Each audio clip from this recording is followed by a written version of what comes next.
आज जिस कंपनी के बारे में मैं बात करूंगा, उस कंपनी के स्टॉक से आपको मल्टी बैगर रिटर्न्स मिलने का बहुत हाई चांसेस है।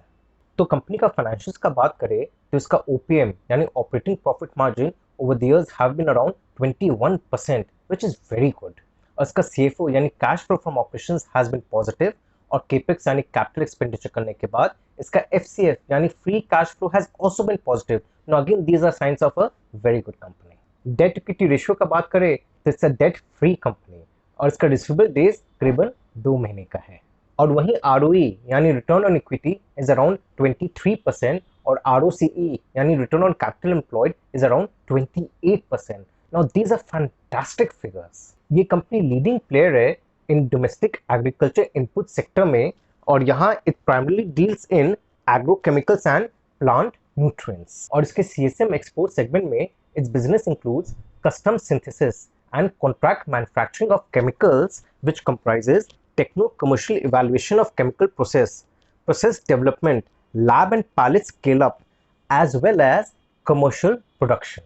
और ये जो CSM exports है, ये काफ़ी हाई मार्जिन प्रोडक्ट है कंपनी के लिए, और इसमें कई तरह के सर्विसेज ऑफर करती है कंपनी, जैसे contract research, then process development, then large scale commercial production primarily of patented molecules of MNCs यानी मल्टीनेशनल कॉर्पोरेशंस। कंपनी का काफी स्ट्रॉन्ग प्रेजेंस है जर्मनी और जापान में। In fact company is actually the pioneer of CSM in agrochemical space. इसलिए बाहर की भी जो कंपनीज है, स्पेशली यूरोपियन कंट्रीज जो है, वो प्रेफर करती है इस कंपनी को। इनफैक्ट कंपनी का इतना स्ट्रॉन्ग रेपुटेशन है based on sound research capabilities कि वर्ल्ड के टॉप एग्रोकेमिकल इनोवेटर कंपनीज इस कंपनी के साथ काम करना चाहती है। इनफैक्ट कंपनी अपने मैन्युफैक्चरिंग फैसिलिटीज को काफी एक्सपैंड की है पिछले 5 साल में, और ऑलरेडी 30 मॉलिक्यूल्स को कमर्शियलाइज कर चुकी है। इंडिया में कंपनी अपने ही ब्रांड में एग्रोकेमिकल्स को ऑफर करती है, और वहां भी कंपनी 3 मेन स्ट्रैटेजीज अपनाती है। पहला हुआ in licensing newly launch molecules by innovators. दूसरा, manufacturing and marketing of branded generic products. तीसरा, selectively marketing products by co-marketing with global innovators. Company कुछ सेलेक्टेड ब्रांडेड जेनेरिक एग्रोकेमिकल्स को भी मैन्युफैक्चर करती है और मार्केट भी करती है, जिसका पेटेंट एक्सपायर हो चुका है। कंपनी का 3000 एम्प्लॉइज है और 5 फॉर्मुलेशन फैसिलिटीज है।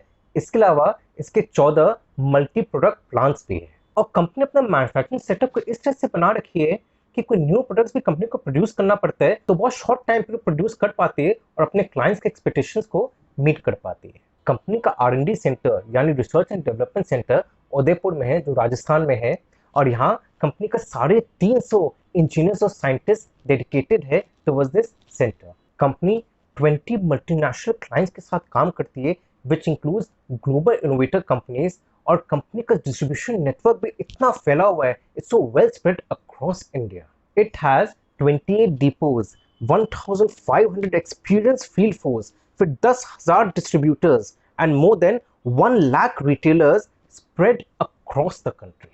कंपनी का रीच 10 लाख फार्मर्स तक का है। अब आप सोच रहे होंगे कि एग्रोकेमिकल्स बेसिकली होता क्या, इसका यूज क्या है? Well, mainly it is used to protect crops from insects, weeds and diseases. बोलते कि पेस्ट काफी क्रॉप्स को डैमेज करती है, जिस कारण से both quantity and quality of production काफी रिड्यूस होता है। और ये एग्रोकेमिकल्स को भी आप ब्रॉडली क्लासिफाई कर सकते हैं into insecticides, herbicides, fungicides, rodenticides, depending on the type of pest they control. Industry का मानना है कि द एग्रोकेमिकल बिजनेस है this will grow at a CAGR यानी compounded annual growth rate of around 8 to 10% till 2025, and this will be mainly due to increasing population, decreasing arable land, then increasing demand for high value agricultural products, and increasing efforts from the industry and the government to promote awareness and technology penetration. अब Indian crop protection chemical markets में insecticides actually constitute half of the total market share. पर industry का मानना है कि जो crop chemicals market में भी इसमें जो मेन शेयर जो इंसेक्टिसाइड्स का भी है वो रहेगा नहीं। इसके अलावा there will be other crop chemicals जैसे biopesticides, then bionematicides, rodenticides, and this will grow at a much higher CAGR than insecticides. और one of the primary reasons है कि जो ग्लोबल इनोवेटर कंपनीज है वो इंडिया की तरफ देख रही है। एक तो बहुत बहुत इंपॉर्टेंट पॉइंट है, वो है low cost manufacturing capability of India. दूसरा, establish track record in process chemistry, and तीसरा, strong IPR यानी intellectual property rights protection policies which have made India preferred destination for innovator companies जिनको अपना matching process basically outsource करना है to other countries। तो आज इस मल्टी बैगर स्टॉक के बारे में अपने डिस्कस कर रहे हैं, इसका नाम है PI इंडस्ट्रीज। कंपनी के रेवेन्यू ब्रेकअप का बात करें तो it actually derives 90% of the revenues from patented products under CSM segment and that is a high margin business. और इसके पीछे सबसे बड़ा कारण ये कि there are strong entry barriers in the CSM segment. In fact company का जो हाइक इन रॉ मटेरियल जो प्राइसेस होते हैं वो भी इजीली पास ऑन कर देती है to its customers. Actually, company focuses on manufacturing of patented molecules in the early stages of their life cycle, which involves complex chemistries. जिस कारण से it helps the company to remain involved with the major life cycle of molecules and win large orders. अब जैसे company successfully carried out custom synthesis of 46 new development molecules, of which 20 molecules were scaled up successfully for their next stage of development, and 6 molecules are transferred to the later stage. In fact, इस साल company also achieved a milestone of filing 100 patents cumulatively till date. आगे बढ़ने के पहले ये बता दूं कि अगर आप मेरा मॉडल पोर्टफोलियो का एनुअल सब्सक्रिप्शन लेना चाहते हैं तो आपके पास 3 ऑप्शन है। पहला विथ ओनली ₹5,000 जहां मैं 10 स्टॉक्स के नाम आपके साथ शेयर करूंगा, देन ₹7,000 जिसमें 15 स्टॉक्स के नाम मैं आपके साथ शेयर करूंगा, and finally ₹10,000 where I will be sharing the names of 25 stocks. बाकी डिटेल्स के लिए आप नीचे डिस्प्लेड ईमेल एड्रेस या फोन नंबर पे मुझे कॉल कर सकते हैं।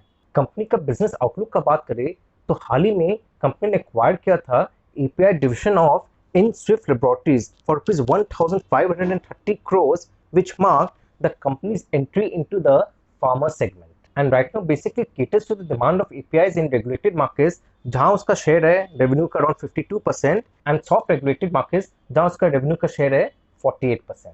सबसे बड़ा बात है कि जो मैन्युफैक्चरिंग फैसिलिटीज है वो अक्रेडिटेड है by leading regulatory agencies including US FDA। और इसका जो API बिजनेस है that has a diversified product portfolio of around 20 products जिसमें द लीडरशिप पोजीशन है 5 में तो, and also has a good R&D product pipeline as well. अब company का प्लान है to significantly scale up its pharma CRAMS business यानी contract research and manufacturing services. आपके जो CRAMS बिजनेस है ये काफी हाई मार्जिन बिजनेस है। अब एक company Indian company which is Suven pharma, अब उसका जो CRAMS बिजनेस है वो काफी हाई मार्जिन है। इनफैक्ट उसका जो बिजनेस का जो मार्जिन है is one of the highest in the industry. वहीं ये कंपनी भी ट्राई करिए कि उसी टाइप के मार्जिन से ये अपना CRAMS बिजनेस को और स्केल अप करे, जिस कारण से इसका overall profitability will rise to a great extent. और यहाँ भी के the company was able to use इस QIP प्रोसीज यानी qualified institutional placement proceeds to acquire this API business. The company is also positioning Isagro's B2C business under Jivagro as a horticulture specialist company. अभी के जो horticulture भी काफ़ी high margin business है, इसलिए company का plan है to launch around at least 25 products in the next 5 years specially for horticulture crops. और कंपनी का प्लान है to increase the capacity utilisation to more than 80% which would triple the revenue generated from the segment in the next couple of years. Risk का बात करें तो देखिए जो agrochemical जो इंडस्ट्री है ये काफ़ी कम्पिटिटिव है।